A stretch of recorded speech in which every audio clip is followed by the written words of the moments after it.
Hey, this is Zach Log the Great, and I am here tonight with my friend Nate. And it's been a while, but we are joined once again by my friend Chris. Hello. And we are getting together tonight to talk about G.K. Chesterton's poem, An Election Echo, 1906. As usual, standard. If you like my work, if you would like to support what I do, make sure it keeps happening. Please support me via subscribestar.com. The link will be in the show description. Having said that, let me get the poem up on the screen and we will talk about it. What do we got? I believe that's it. Yeah, that's it. Okay. Let me know when you guys see it.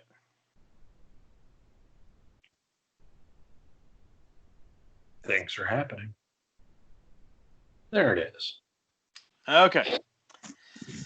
All right. An Election Echo, 1906, by G.K. Chesterton. This is their trumpet, ripe and rounded. They have burnt the wheat and gathered the chaff. And we that have fought them, we that have watched them, have we at least not cause to laugh? Never so low, at least we stumbled. Dead we have been, but not so dead as these that live on the life they squandered, as these that drink of the blood they shed.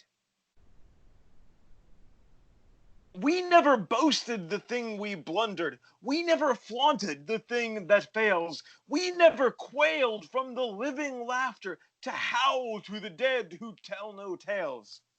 'Twas another finger, at least, that pointed our wasted men or our emptied bags.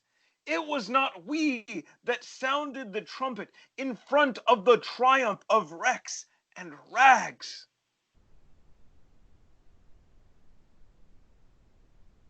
Fear not these. They have made their bargain. They have counted the cost of the last of raids. They have staked their lives on the things that live not. They have burnt their house for a fire that fades. 5 years ago, and we might have feared them, been drubbed by the coward and taught by the dunce.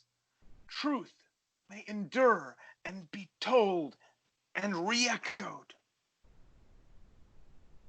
But a lie can never be young but once. 5 years ago, and we might have feared them. Now, when they lift the laureled brow, there shall not go up from our hosts assembled, but a laugh like thunder. We know them now.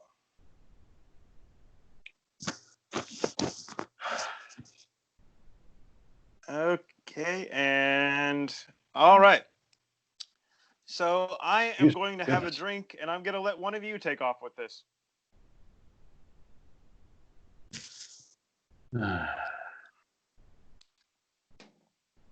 So much. This whole idea that lie can only be young once, I'm not sure. Yeah, I gotta disagree with that one as well. Because I'm like, it's never right. It's never going to be useful. But young, yeah, I could see things getting new coats of paint. Communism comes to mind, socialism, all that kind of idea. No, it's just never been tried. That wasn't real communism. No, that was straight up show communism. That was the OGs of communism, G'ing it up. That wasn't the real Jeff Dahmer. We need to let him out of prison and let him try again. So guys, the world's going to end this year. I know I've said that like 5 or 6 times before, but this time it's really going to happen. Oh, shut up, Pat Robertson. has he actually predicted that? I believe he has. I don't.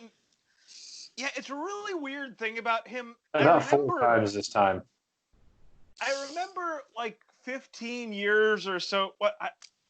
Whenever Hugo Chavez first came to power in Venezuela, and he was like, we could take him out. And I remember at the time, like, dude, shut up. What are you talking about? This is not, going to work. I remember that in an extremely vague fashion. I was like, oh, all right. Yeah, and then, like, okay, now 15 years or however long it is later, I don't know how long Venezuela's been, under that leadership. But, like, now I look back and I'm like, I mean, okay, I know enough to be pretty sure it wouldn't have actually fixed things, but I don't know if I can make fun of him anymore, because, jeez, what he did there. Anyway, wow, we don't usually get this badly off track this quickly.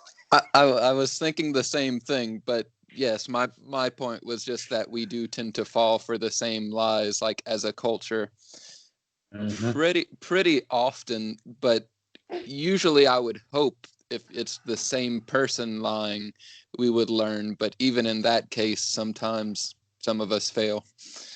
Yep. Yeah, that one doesn't. I don't know. That said, in the context of the poem, I think it still does hold up. But if you just sort of take that line at face value, I don't think it does. Yeah, my thing with this poem, the lie only gets one chance in every generation. That seems like an accurate statement. But then it gets told right back to the next generation by the living remnants of the idiots of the previous generations who actually fell for it. The question is, and sometimes those idiots are in charge of things like education and, Hollywood. That's by design. Thanks a lot, Saul Alinsky, you bastard. But yeah, so for the poem as a whole, for me, it's a little odd because an election echo 1906, he's referring to a specific political moment in England, which I don't really know that much about. Although I did look up a little bit to do this. I did look up a little bit about the circumstances, which I might go into later. At the same time, like, the things he's describing, I'm like, I know exactly what kind of people he's talking about. And so it's kind of a, I mean, it says something about, Chesterton's, way with words, that even if you don't have, even if, like, all the specifics are gone, like, his description of these kind of people, you're like, yeah, I recognize those people, and I don't even know which specific ones he was talking about. Yep, 114 years later, we're like, oh yeah.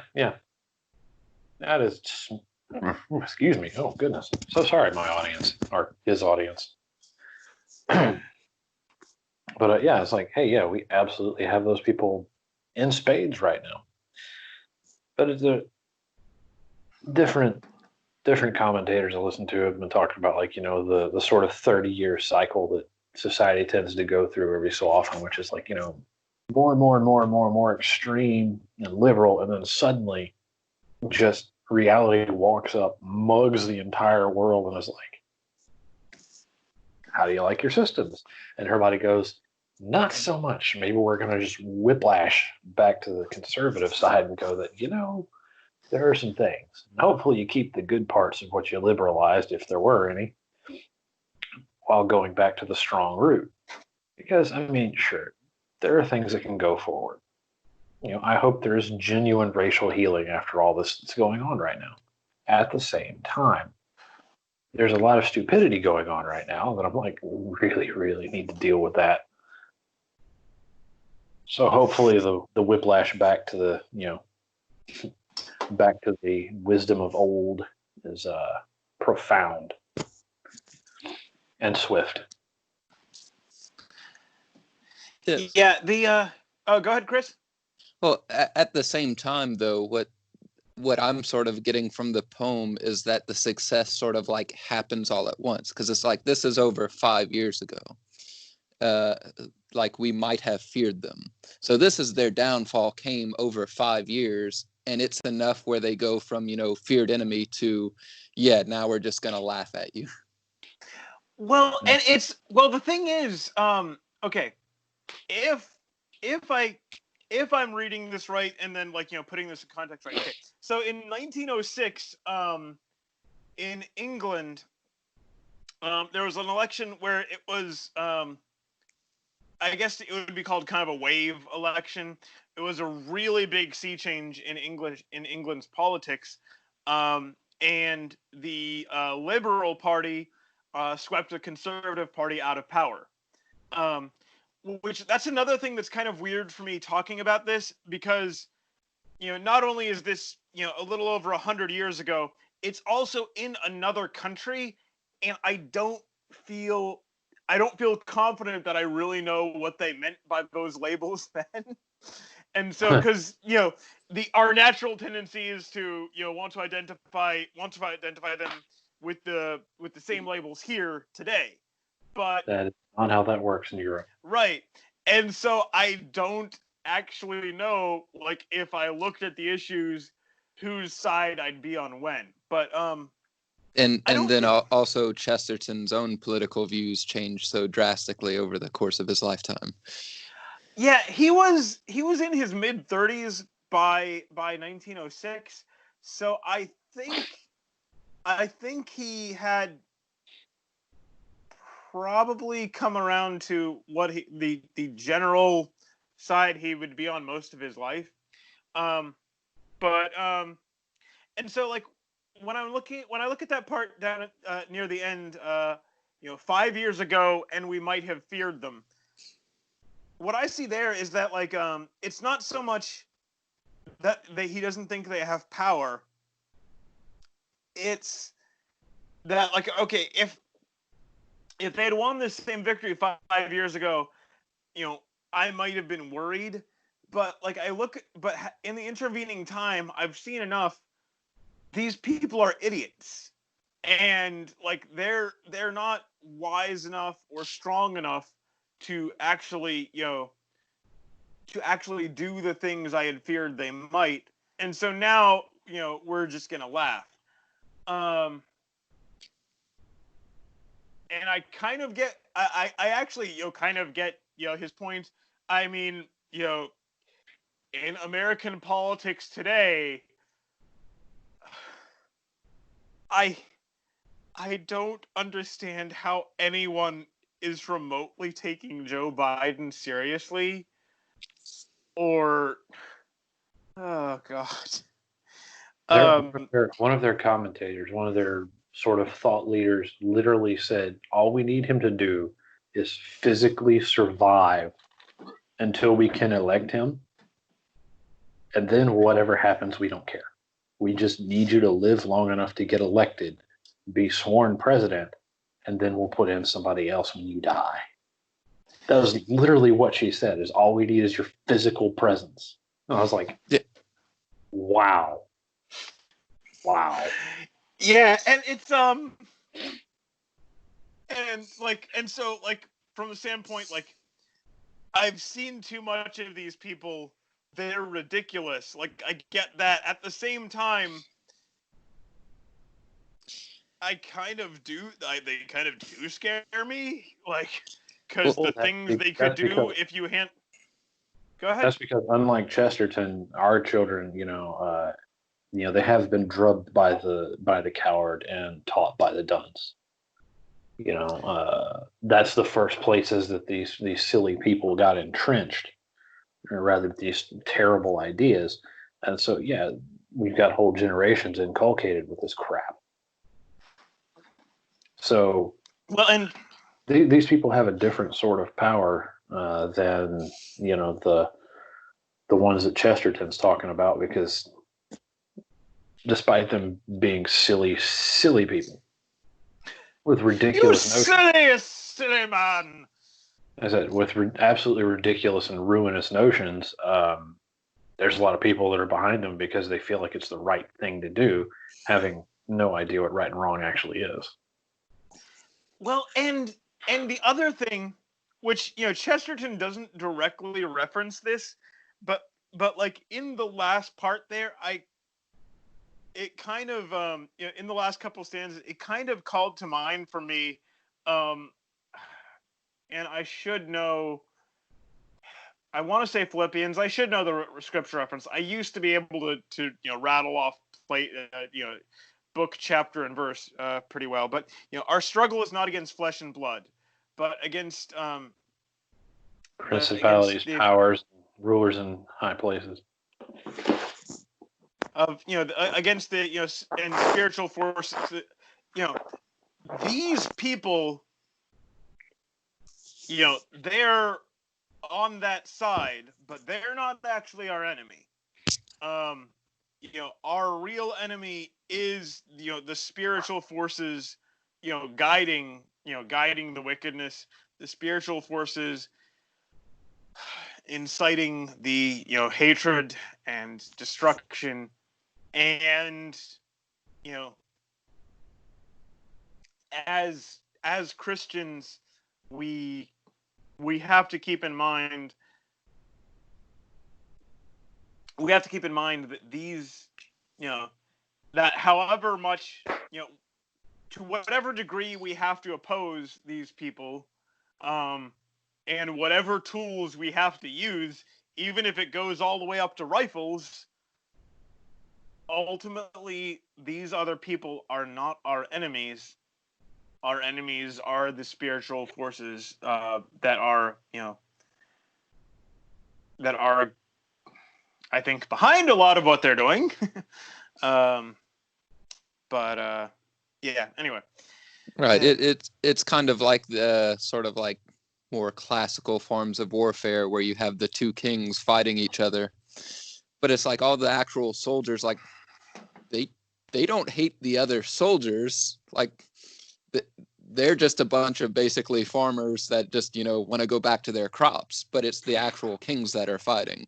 So it's just to remember that the person on the other side, like, they're just a human being. You might have to oppose them, but that doesn't mean that they, like, defeating them doesn't actually do anything in the big picture if their king's still there. That's true. But one thing I love how Chesterton starts off this poem. This is their trumpet ripe and rounded. They have burnt the wheat and gathered the chaff. Now, for those of you who aren't, versed in, classical literature a little bit, or and are also not farmers in any sense, chaff is the stuff that you separate from the actual grain, the actual wheat, before you want to store it. Chaff is the,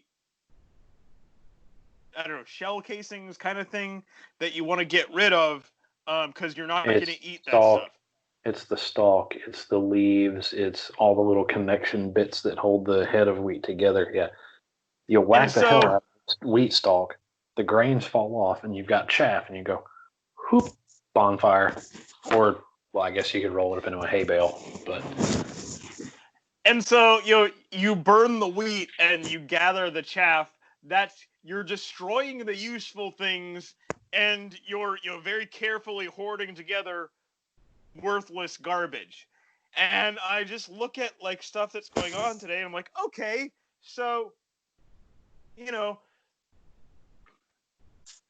we're, these, again, we have these political leaders who are, destroying, want to dismantle the police force, and are encouraging, people to go out and protest, which somehow mysteriously, with no connection with the peaceful protesters, ends up with fires and looting. But that has nothing to do with the protests. And they're what are they doing? They are burning the wheat. They are destroying useful things, and they are praising worthless idiocy. They are elevating fools and sometimes monsters to high honor, and destroying the things you need just to keep a city running. Well, they're setting up their sort of their triumphal flags, in this ruined and desolate place that they've made. Like, look, yes, this is us. This is our ideas in action. Thank you. Thank you for putting that millstone around your neck. Thank you for wearing that sign that says, "I'm the jerk. It's me." Well, yeah, and it was not we that sounded the trumpet in front of the triumph of Rex and Rags. And I just think I don't have a lot of, I don't have great equipment for it, and I don't have a ton of practice with video editing. But I'm just imagining taking I've seen a couple of these videos of Minneapolis, of swaths of Minneapolis in the wake of all this stuff, and I'm just imagining taking that and putting over it Joe Biden for president, more of this. This is the triumph of and they're yay, we're fighting for justice in front of the triumph of Rex and Rags. It's like that. Wait, you know what? I gotta see if I can find that one. Give me a minute, guys. I am looking for a meme, so I'm gonna let you guys talk for a second and see if I can find this. Oh, good. Maybe Chris will be able to get something in, because poor guy, we've been shutting him out. Well, okay, so I was actually kind of hoping for a little bit more context with the poem, because while I got the general idea, I felt like I was missing out from some of the, just since I didn't have the specifics. And I tried to do a little bit of research, but this one doesn't have as much written on as some of his poems. So the general idea I got was that whoever the opposition here is, they had gained a certain amount of power, apparently about 5 years ago. No, okay, but they're 19. Oh, go ahead. But that their policies were so short-sighted that it didn't take long for people to realize that nothing was going to come from it. Whatever decisions that they made, it was things that people would really get behind in the short term, but could just never really play out. So that Chesterton and his side, they were worried, seeing these people are getting a lot of power, they're rising fast, but before they could do, too much damage, as a whole, they pretty much showed that they could only fail, so that there was still something to recover.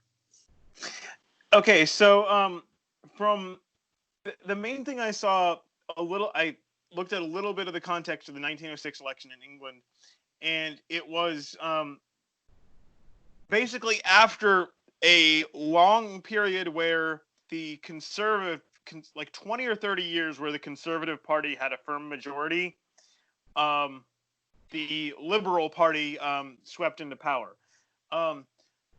Like I said, the frustrating thing is you have to remember, they're liberal, they're conservative. 100 years ago, couple thousand miles away, they're different issues, and I don't know how much I would identify with which one. But 1906 was a huge win for the Liberal Party, and so in that context, I think what this is GK. What I'm kind of inferring is that Chesterton opposed this party, but seeing them win and having seen, how useless and ineffective they are, he said, they won. Don't worry. We'll be fine. They can't actually, destroy. They can't actually do that much harm. Here, wait, give me a second. I wanted to put this image up quick. Let me see if I can find it. Here we go.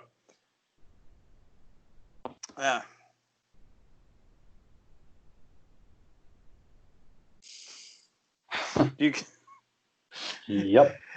So yeah, I've seen that one floating around. I'd seen that one before, but like I saw it posted just a couple weeks ago, and I'm like, I have never seen this used more accurately. You see, the thing that I find the most frustrating is I have a lot of friends that, support BLM and stuff, but they're like legit, like the stuff that they say that they support, like they actually support. So when you combine to the fact that there are like earnest people who are actively trying to stop racial injustice, and then you have all the other stuff going on, it's just frustrating because like I support a lot of the things they're going for. Now, of course, you don't want to support like looting and stuff, but it's like, okay, is that what they're actually doing? Or is that people taking advantage of the situation? Because like, I know a lot of these people, like a lot of them, like stuff about violence against white people. It's like, well, the people I know, like especially like one person in particular who is the most involved with this, she married a white guy. Like, it seems weird, like, oh yeah, kids, we're gonna have to, kill your dad because he's white. Like, the whole situation is so messed up. But I see so many legitimate, like, people trying to get their point across, and it's just being corrupted on all sides. Well, that's what politics does. And that's the problem. This should be much more of a social movement and much more of a societal movement than it is a political one, right? Because frankly, the government is largely out of this. The government is mostly out of the business of racism. We've got laws that reflect this. Some would say this day and age they might not be good laws; they might need to be reworked. But like I said, the government has said that by statute we are not allowed to be racist, and they take steps and they take it very seriously. I'm here to tell you as a former government employee. That said, there is still racism out there in the wild. Occasionally you're walking through the tall grass and a wild racist has appeared. Right? And so you got to deal with that. But that is something that needs to be handled at the lowest possible level, which is the family, right? He uses N-word. It's super effective. But anyway, and so we need to be handling this by, inculcating good beliefs in people and giving people a reason to see the value in one another rather than doing the easy thing, which is, getting out your little tackle box tray and going, okay, blacks go in this compartment. It's a little bit bigger than the compartment for Koreans, which is about the same size as the compartment for Mexicans. And then over here, there's this big, just wonking hole full of white people.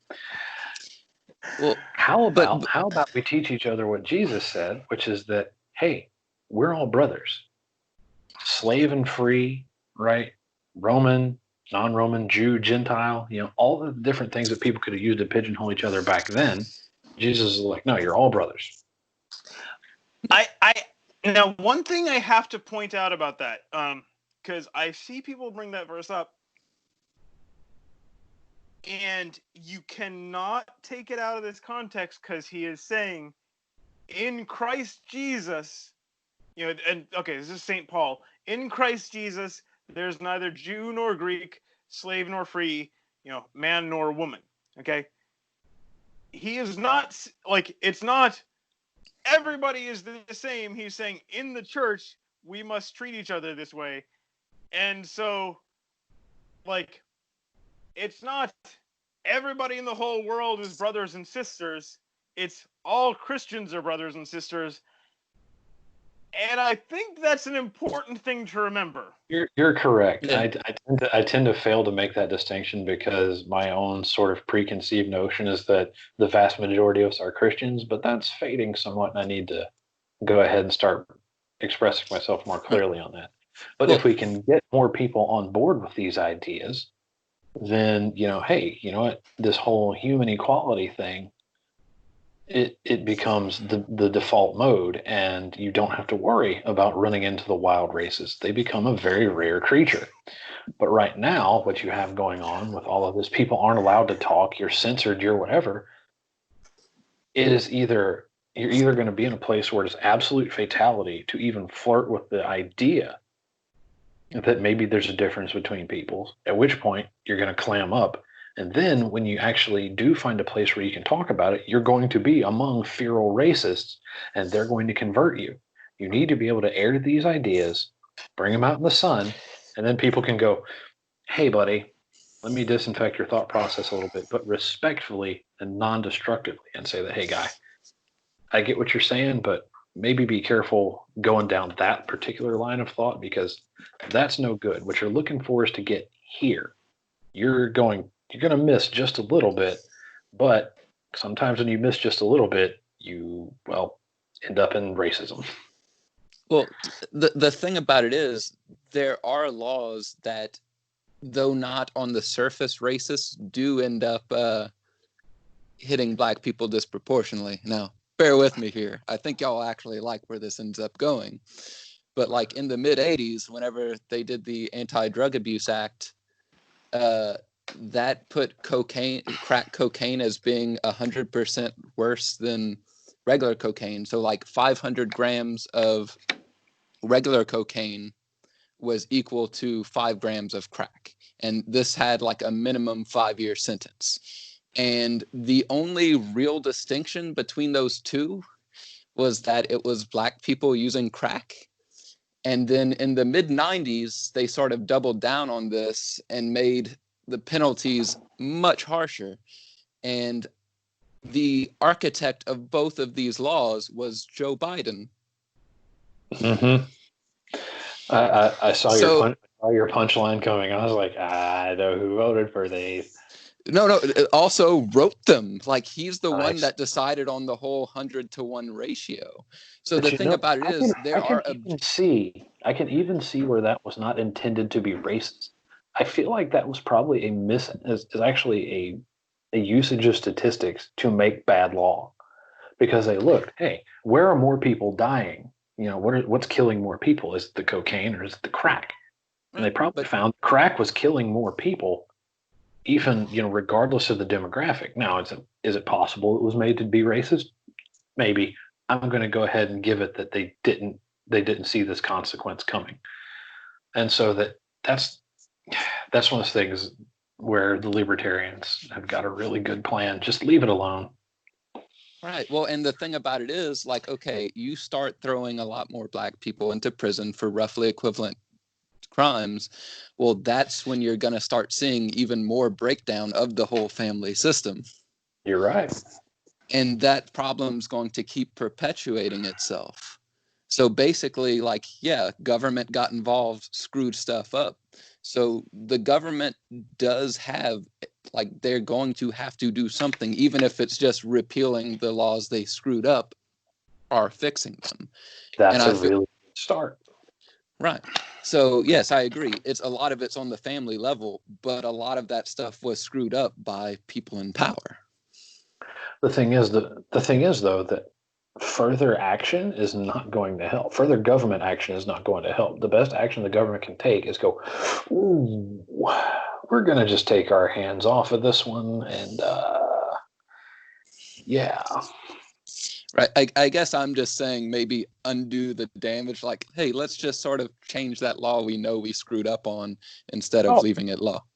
No, absolutely. I'm absolutely on board with that. So one poem go ahead. Poem very much, because the main thing we can say in response to the poem is, yeah, pretty much. Yeah, Well, this is I was probably actually the going most to. off track we've spent. We've been. I was actually going to. maybe, but I know we've been worse at other times. I was actually going to pull out another line quick that that stuck out to me. What is it? Let's see. 1, 2, 3, 4. The beginning of the fifth stanza, it says, fear not these, they have made their bargain. And there's a phrase I've seen, some people use,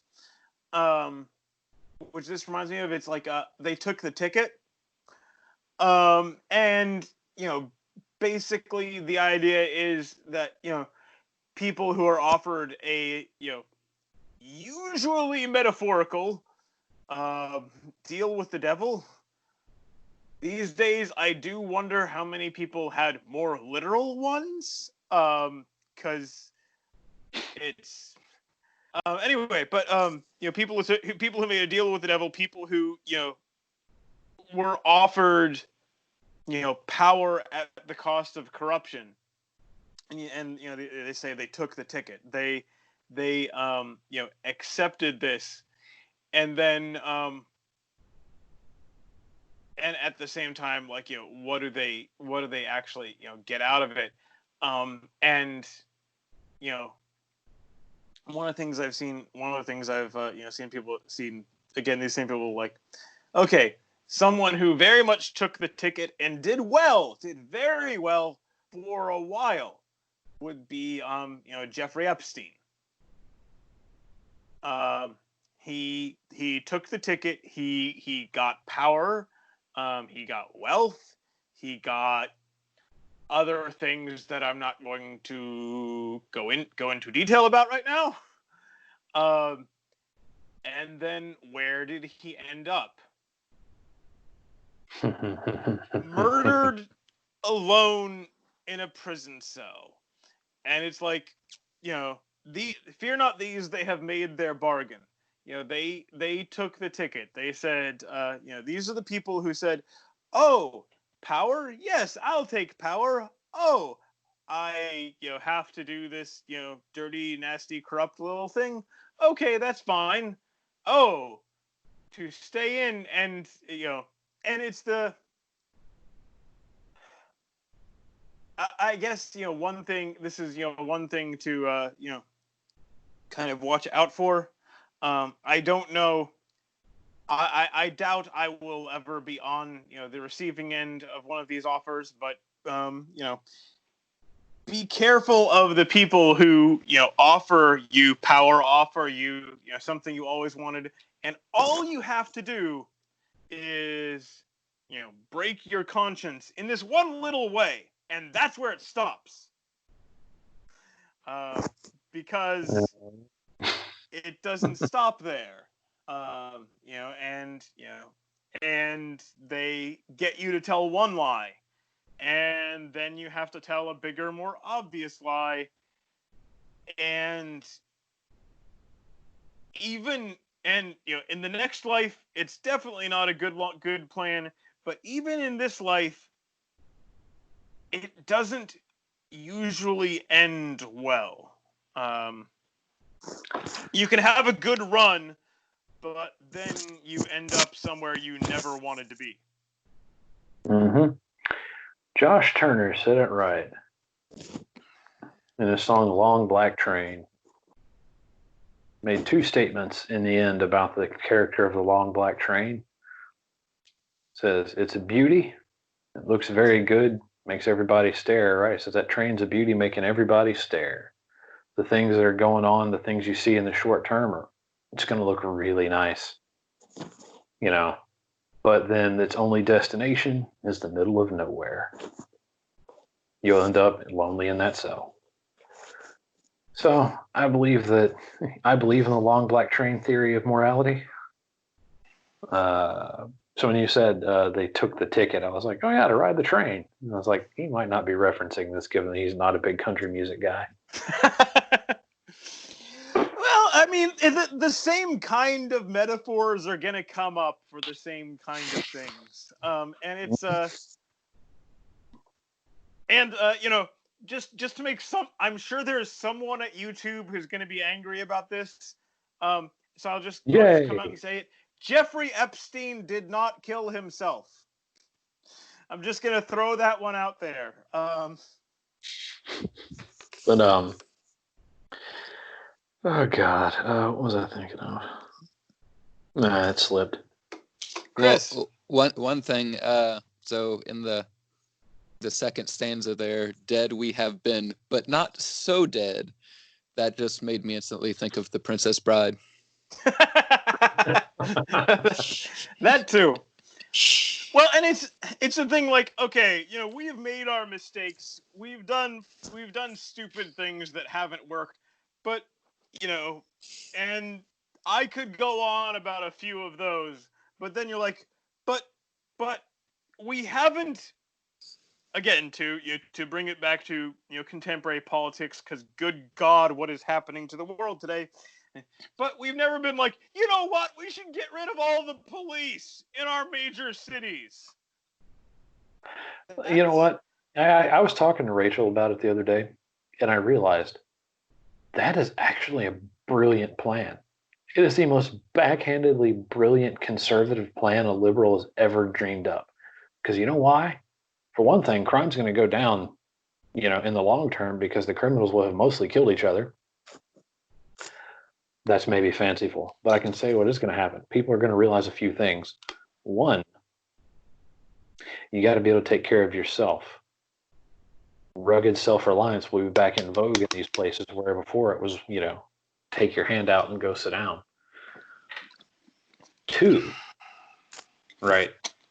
People are going to realize that, no, government can't help you, because you see, when the government was here, all this stuff was going on still.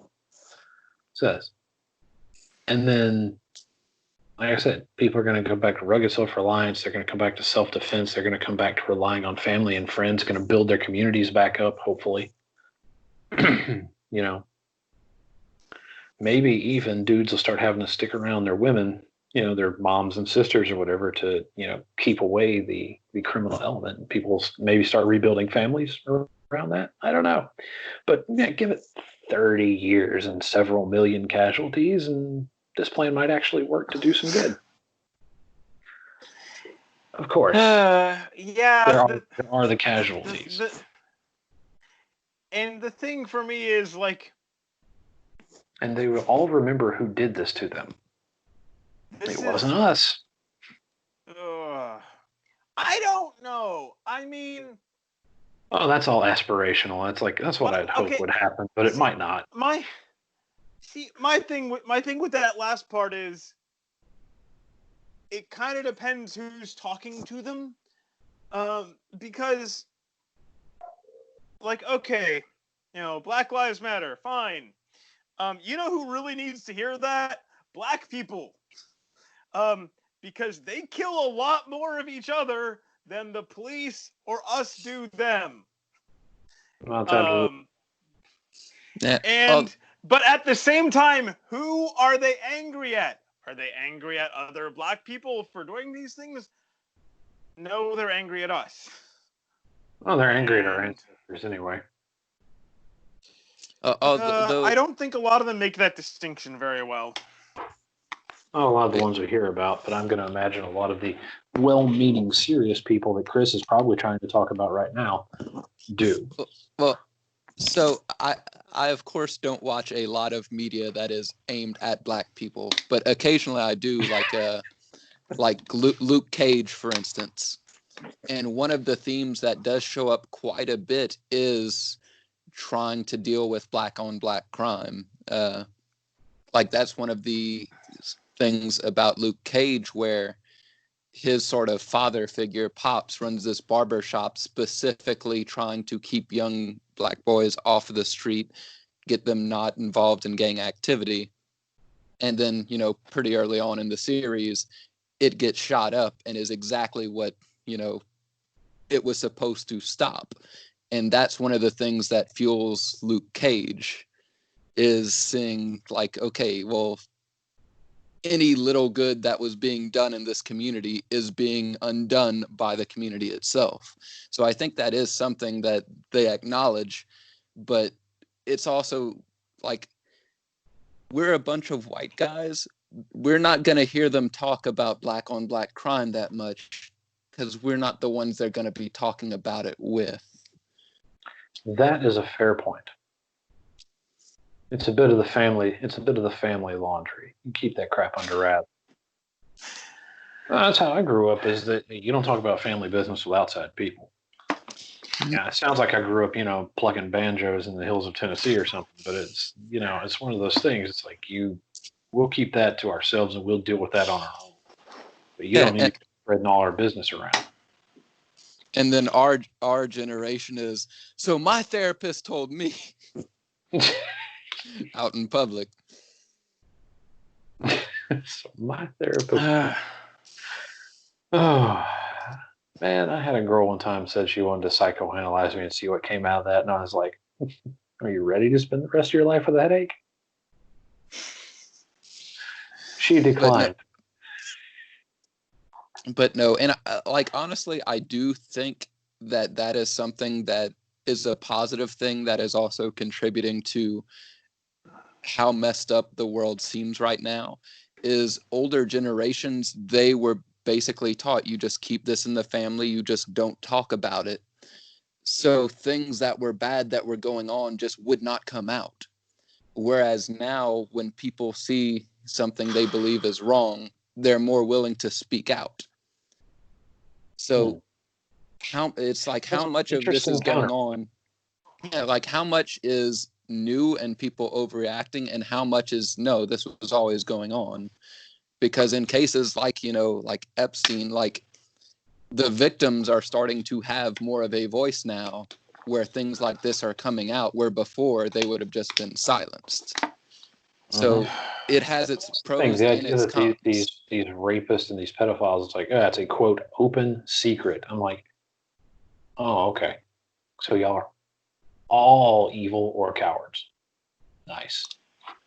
Yeah, like comedians were sort of making jokes about the Bill Cosby thing, trying to draw attention to it well before it came out to the public. So now you're just watching like an episode of 30 Rock, and Tracy Jordan's freaking out about what Bill Cosby did to his aunt. And at the time, like as a viewer, that just did not make any sense. But then all of a sudden you found out the context. And then you go back and you're like, oh. It's like they knew and they were trying to get the word out, but they could only do it by making jokes about it. Mm-hmm. So, heck, why not? So I was flipping through, this was a while ago. I was flipping through TV channels, and I came across The Cosby Show. This was probably over a year ago. And the actor from The Princess Bride, who played Vizzini, was on The Cosby Show. I think I remember that. And then in today's context with today's knowledge about Cosby, oh God, I saw this. Oh.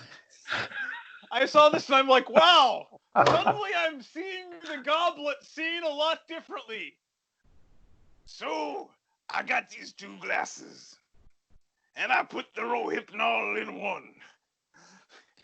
So you're gonna pick, and we're both gonna drink, and then we're gonna find out. Okay, so okay, so you just kind of ruined something for me that is completely unrelated. But so I don't know. I'm not finishing that punchline, but you can finish it in your head. Okay, so Sean, I know you've watched some Doctor Who, but I don't know if you've seen all of the recent stuff. But there's a series where it ends where, for plot reasons, the Doctor and his companion, they can't both be aware of everything that has happened, like the stuff that they've done. So they Okay, determined that one of them has to have their memory erased. And it basically comes down to that. One of us will have our memory erased, and we won't find out who until later. So now, if I ever rewatch that, all I'll be able to think about is your Cosbys.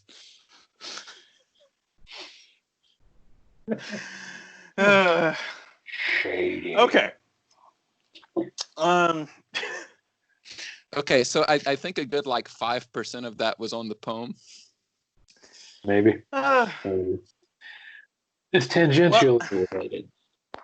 Well, and like I said, the fascinating thing about this one for me is this was written 100 years ago, different country, about their contemporary politics. But there is, so I can't put a face with each of these lines, and I don't know what specific failure or what specific blunder or what wasted men he's talking about. But I can feel the general situation. I understand where all this is coming from and where it's going, if that makes sense.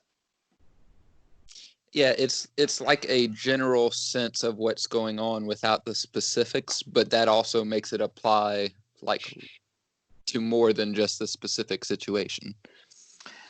Well, and it's it actually reminds me of again a good while ago. I was listening to the radio, and it was on public radio, probably, and there was this comedian from the 60s on the radio, and he was talking about politics, and I think General LeMay was one of the figures he mentioned, and I didn't know any of these people, any of the things that were going on, and his sketch was still hilarious, and I'm like, how many people who are covering these things today, how many people of these people will be able to manage that, where 50 years from now, with all that stuff stripped away, are they still gonna be funny? And that's an accomplishment. That is impressive in a strange way. Well, yeah, to be able to speak that far forward in time, it really shows a bit of craftsmanship. It shows the power this person wielded with their words, whether, in poetry or comedy, because they really could distill the thing. They didn't have to go for the cheap joke or, the shock thing. They could actually do something that was abidingly amusing or abidingly thought-provoking. And so, yeah, I mean, it's a real pleasure to run into things like that. Yeah, and for me, what I think of that way is that my dad's got a 30-06. It's a sporterized Springfield 1903. The thing is bad to the bone. I love that gun, but shooting it, I have not known that gun to miss what I aimed it at. To the point, all right, the lenses that are we always put crappy glass on this thing. My dad has never bought a scope that cost more than $20. But at one point, it had jostled around such that the scope had started to loosen up, and the I think it's the objective lens. I don't know. All the lenses are called a telescope. It flipped around. The lens setup got jostled around and flipped so that it was doing anti-magnification. It made your target look further away. And we're shooting with this thing, and we're still just boom, smashing targets. We're like, this thing's amazing. That rifle now is 117 years old. So like I said, it's a long way around to talk about how nice it is to find something that was done so well that it's still a pleasure today. It's actually reminds me of Chris, you covered this one with me, Junk by Richard Wilbur. And again, just the idea of building something that will last. And whatever you do, that's not a bad thing to keep in mind. It's not a bad thing to keep in mind you know, for well, and I've said this before. I think that is one of the benefits of having children. It immediately extends your time frame. Like the for a dad, for a mom, it's a good bit earlier, but for a dad, like the instant that little kid, your first little kid, is in your arms, suddenly what matters about the world, what matters to you, has like jumped another like 30 or 40 or 50 years beyond what you were thinking about before. And like you're like, well, I guess I gotta try and make a world this kid can live in. And in another sense, I want to make something that my kids can remember me by. I want to make something that they will carry with them, that they will be able to value down the road. And what's funny? We spend a lot of time bashing our contemporaries and the younger generation. But one thing that I learned recently is that just based on sociological studies, that dads these days spend a lot more time dealing with their kids, like actually parenting them and being part of the child rearing, where the dad is in the home, But I think they said in 55, there's 4% of dads would admit to changing a diaper ever. Where now it's over half of dads are putting the kids to bed, changing diapers, feeding them, warming up bottles, doing all this stuff. And I'm like, that is right. Be involved with your kids. So that's one thing the newer generations are doing better than the old. We've got stupid ideas, but we're actually working on the family thing.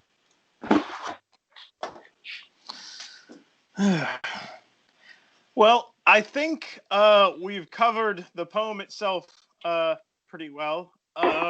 So, Nate, are there any points from the poem you wanted to come back to? Anything we missed that you wanted to hit to cover quick? I feel like we sort of grazed the poem and then went off into a whole bunch of other stuff, but I don't really have anything else to say about it. I'm like, yeah, that reminds me of right now. Chris, how about you? Any last thoughts on the poem? I don't think so. Okay. I don't know if we drew blood on this poem. We didn't even hit it that hard. Well, in that case, I am going to sign off for tonight. Thank you guys for joining me. Thank you everyone who has watched or listened the whole way through. Oh, I got real quick just to plug something I've done in the past, even though it really doesn't benefit me all that much going on right now. But a dude contacted me about some stories I had posted, and he's actually going to narrate them on his channel. So when that comes out, I will let y'all know. Okay, yeah, let me know. Okay, well, thank you guys for joining me, and good night. Have a good one. Bye.